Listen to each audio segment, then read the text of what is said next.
Hey, it's Tay. Welcome back, Taytors. Welcome back for me. It's been a while.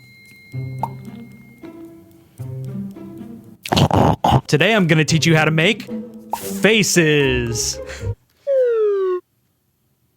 They're the same picture. Shout out to littlebuddha.co, by the way, for your comment. It's been 2 months since then, but I really appreciate the patience. And yeah, thanks for sticking around, and for everybody else who waited for this one too. The good news is Taymations has been busy with commissions, so I have been chugging along, but I really want to get my YouTube channel back on track, so here we are. The formatting for this one's going to be a little bit different than the other 3 tutorials. There's a lot more information to go over for this one. It'll be a lot more in depth. So without further ado, here's how to make a Strata-Cut face. All right, so the first thing we're gonna wanna do is to visualize the face that we're making. So I'm just gonna draw it out on a piece of paper. This is gonna be a super basic cartoon face, which is a great place for you to start on your first face Strata-Cut. Here's what I'll be going for on the face of the loaf when it's sliced. The movements I want in the animation are the mouth opening up and down, the tongue flapping back and forth, the eyes blinking, and the eyebrow raising as the mouth opens. So I'll just write these down on the paper so I can keep track while I'm building the loaf.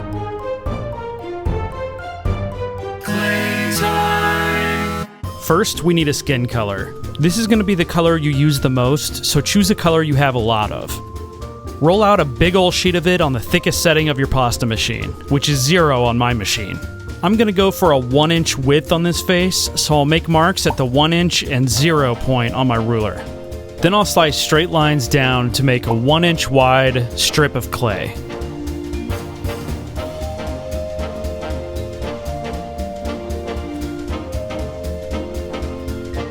Now, how long the loaf should be really depends on how thick your slices are, but I find that 7 inches tends to be a good length. This strip is going to serve as the base of the loaf, but it's not quite thick enough, so I'm going to add a few more strips of the same thickness to beefing it up. Mine's at about a 1/4 inch thick right now. I'm going to go 1 more strip. Make sure to gently press them together so they stick. We're slicing in this direction, so now we just need to plot out where the mouth will open and where it will close. It's going to start with a closed mouth, open for most of the loaf, and then end with a closed mouth again. I'll call it 1 inch of closed mouth at the beginning of the animation and 1 at the end. This side of the line will be closed mouth, it will transition to open mouth, and then transition back to closed mouth after this line. This is called a ribbon sculpting tool. Get yourself one of these for this next step. We're going to sculpt a ramp down from this line into a shallow channel that runs through the loaf, and then a ramp back up at this line. You'll see what I mean. Just watch me go fast. You want the ramps to be semi-gradual, and you don't want the channel to be too deep. Mine's probably around an 1/8 inch deep. The bottom jaw of the mouth is going to run down through this channel, which gives it the illusion of moving downward as the mouth opens, opposite of the top jaw. You can see as I run my finger through the channel that it gradually moves downward, straight, and then back up at the end. Here's what it should look like at this point. Moving on to them lips. Roll out a sheet of whatever color you want to use for the lips on the thickest setting of your pasta machine. Cut it to the same length as the loaf. Now cut it to a width that's slightly less than the total width of the loaf. Carefully place it in the center of the loaf, gently coax it into the channel, and push it down to stick. Here's what the face of the loaf looks like, and if I tilt it, you can see how it will move as it animates. We don't want the sides of the mouth to stay flat for the whole animation. As the mouth opens, we want the sides of the mouth to sort of curl upward, so we need to support them from the outside with skin-colored clay. This tool is called an extruder. Get yourself one of these too. I'll use the large circular extruder head and extrude out a long tube of skin-colored clay. I don't know, you want it to be long. I'll cut it down to the same length as the loaf, and then pinch it into this sort of teardrop shape all the way down the length of the tube. These things are going to come up a lot in this video. Let's call them sad tubies. Pinch up the edge of the mouth on one side to fit a sad tubie under. From the front, you can see how a sad tubie will curl the edge of the mouth upward. Push the rest of the sad tubie under the mouth and then cut it off at the lines that you made earlier. We want the sad tubie to gradually ramp upward as the mouth opens. So I just slice the front of it at an angle that's basically the inverse of the ramp going down into the channel on the base of the loaf. I carefully press the lips against the sad tubie and follow it down the front angle. From the profile, you can see that the lips gradually curl upward as the mouth opens. This is called a ball stylus. Get yourself one of these. We want to smooth out the seam of the sad tubie and connect it to the base. I use the tool to do the bulk of the work and then my finger to smooth it out. Then make the same angled cut you did on the other side of the sad tubie to line up with the second line on the base. Gently press the lips down flush against the angled cut. Now we just have to do the same thing on the other side. Here's how it should look once you're done with both sides. Time to move on to the teeth.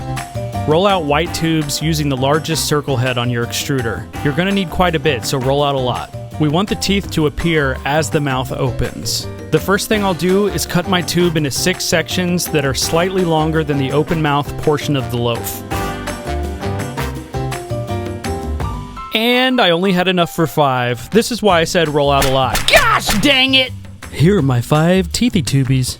To make the teeth appear as the mouth opens, we need to cut angled ramps just like we did with the sad tubies. Like this! Place the teethy tube down far to one side and line up the ramp cut with the opening of the mouth. Then ramp cut the other side to line up with the closing of the mouth. Repeat the same steps with 2 more tubes and then space them out evenly.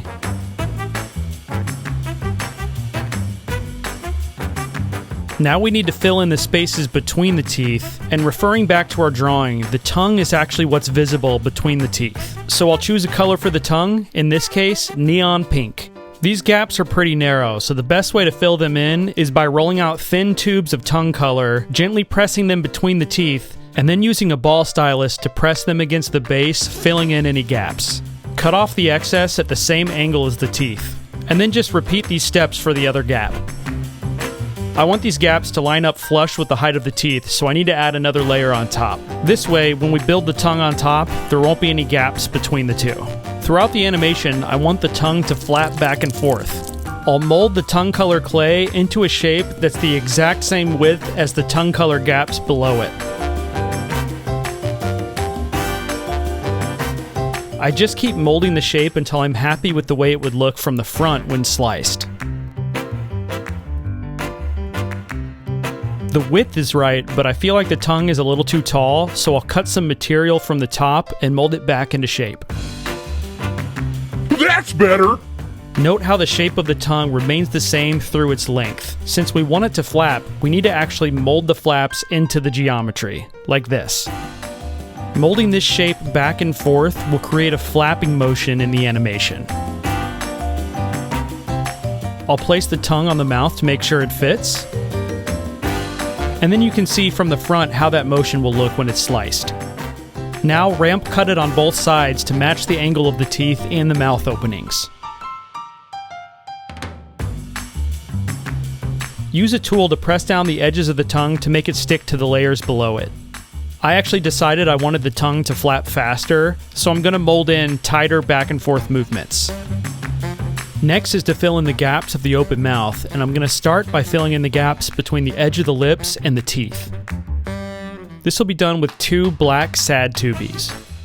Press a sad tubie in the little crack between the lips and the teeth, and then press it down to fill in the gap. Repeat on the other side. Now I'm going to fill in all the parts of the open mouth up to the top of the tongue with black clay. This will act as the void of the mouth when it's opened. There will also be a thin layer on top of the tongue. Retrieve your remaining teethy tubies. We're going to place these on top approximately above where the other teeth are below. Just space them out evenly and press them down to stick. Then ramp cut all of them to meet the edge of the mouth opening and closing.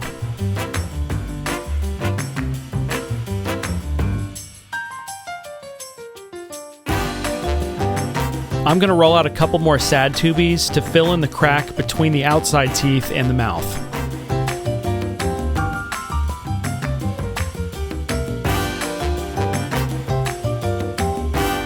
Then we need to fill in the gaps between the teeth, just like we did on the bottom, but this time with black clay.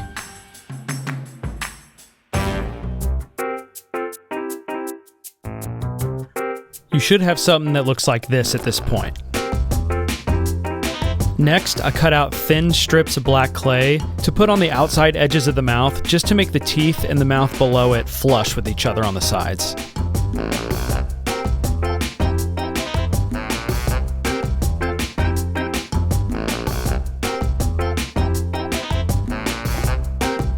I want to round off the sides of the mouth to make it appear like it's gaping open, so I'm just going to add a mass of clay on both sides and then mold it into a rounded shape. Time for the top lip. Roll out a sheet of clay in the lip color on the same thickness as the bottom lip, then press it on and follow the angles of the loaf all the way down, pressing it snugly on. Continue to cover the rest of the mouth section with the lip color. Fill in any voids, just make sure the top lip and the bottom lip meet nicely.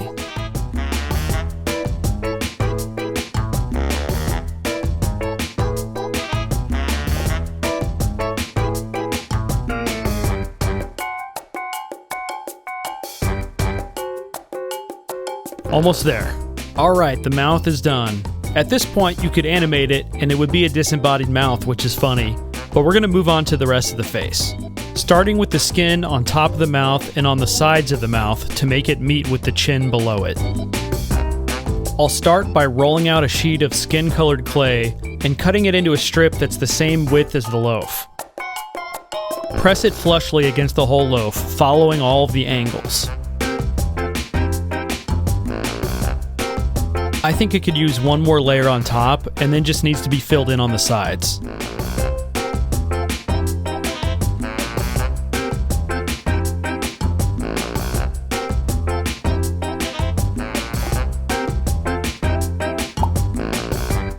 Well, now he knows what time it is.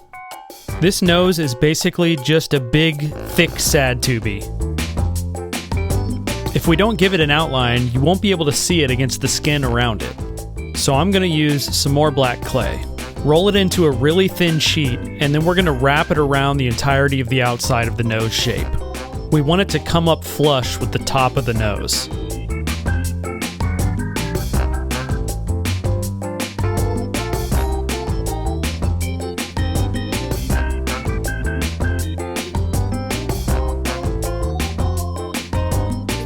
This is how it should look from the front when sliced. Now we're going to push it flush against the loaf, following the angles all the way through. I like to pre-bend the front to make it a little easier to put it on.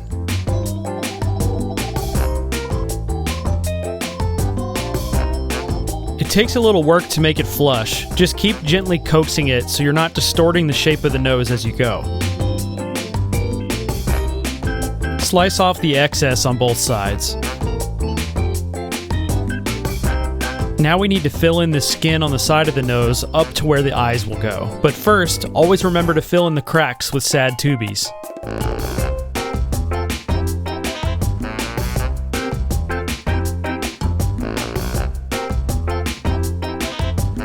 Then fill in skin-colored clay all the way up to where the eyes will rest, and add a thin sheet of clay on the sides of the bridge of the nose to go between the eyes and the nose. Now it's time to add the eyes. These eyes are going to be made up of 3 elements: the white of the eye, the colored iris, and the black pupil. We'll start with the pupil, which is going to be a tube of black clay extruded through a smaller extruder head than everything before. Cut the pupils to a length just longer than the loaf. Next is the irises, and I'm going to do something a little different than just one plain color. I actually want to make the irises themselves animate, so I'm going to choose 2 colors and show you an easy pattern you can make to make this a little more fun. Roll the colors into sheets and then line up a pupil diagonally on one of the sheets. Cut off a corner to make the edge flat and then line up the pupil again to the flat side. Mark and then cut out a diagonal strip from the sheet. Line up your pupil to one of the corners, and then cut off the sides parallel to the pupil. Repeat this with the other color. We're essentially building a strip of clay with a diagonal repeating pattern between the 2 colors.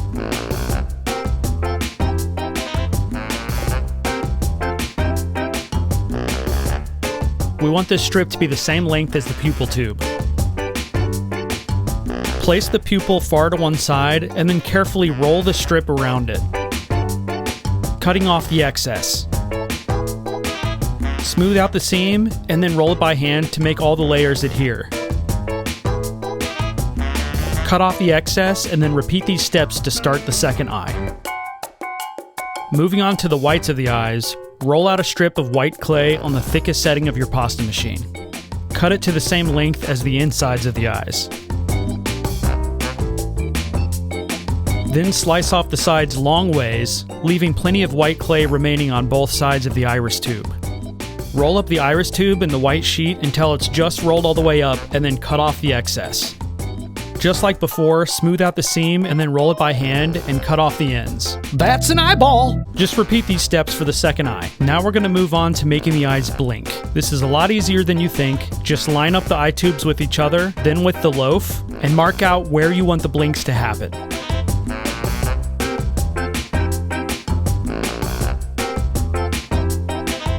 We're going to cut 45-degree opposing angles with the lines we marked in the direct center. With the eye tubes lined up, make the angled cuts to both tubes at the same time. Remove the piece you cut out, and then repeat those steps for all the other markings. Here's how the cuts should look from a profile view.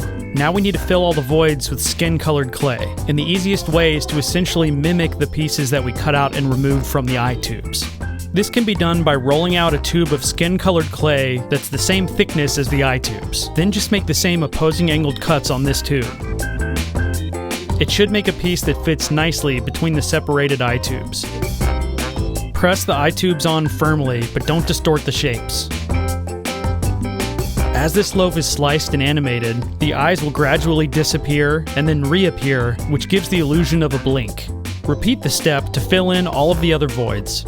Now we're going to put the eyes on the face, and we want to be careful to follow the curves of the mouth and nose as they open and close. I'll gently push the eyes on and bend them into shape till they match, and then just cut off the excess. Now we need to fill in the spaces under the eyes, and guess what we're going to use? That's right, sad tubies. Place the sad tubies into position, press them into the crack, cut off the excess, and then use a tool to stick it all together and smooth it out. Repeat these steps on the other side, and then it's time to just fill in these bigger gaps with more skin tone clay. We are getting super duper close, but you notice these big ugly cracks on the top of the head. What fits super well into cracks? Now that we have an even surface on top of the head, I'm just going to add a couple sheets of skin tone clay on top to separate the eyes from the eyebrows. The sides of the eyes are still exposed, so I'm also going to add thin strips of flesh tone clay on the sides to cover those up.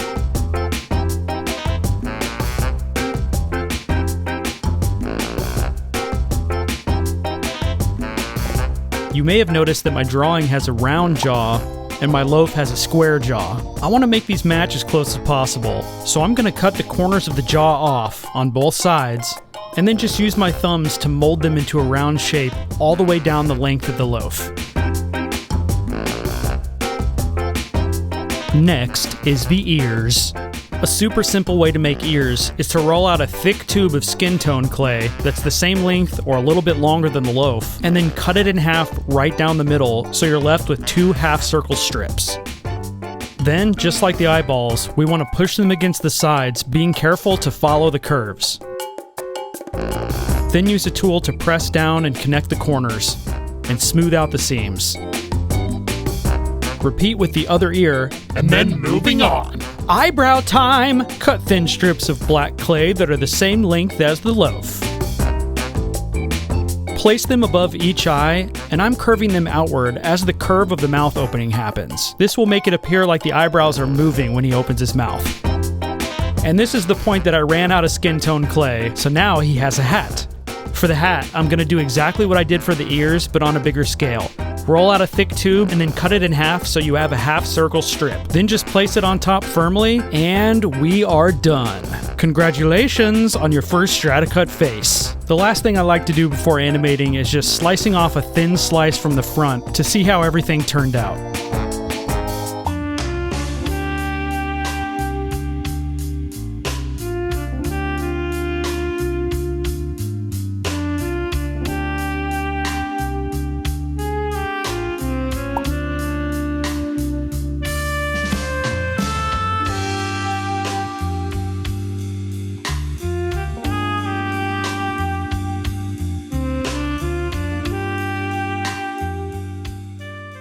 But what did you think about this tutorial? Did you follow along? Did you make your own face? If you did, will you tag me in it so I can see it? So if you've made it through all 4 of my Strata-Cut tutorials, now you know how to make a bunch of textures and faces. There's so many cool ways to combine textures and faces like you see in David Daniels or Eller Devein's work. So just always think outside the box and just try to pinch out the coolest loaf you can.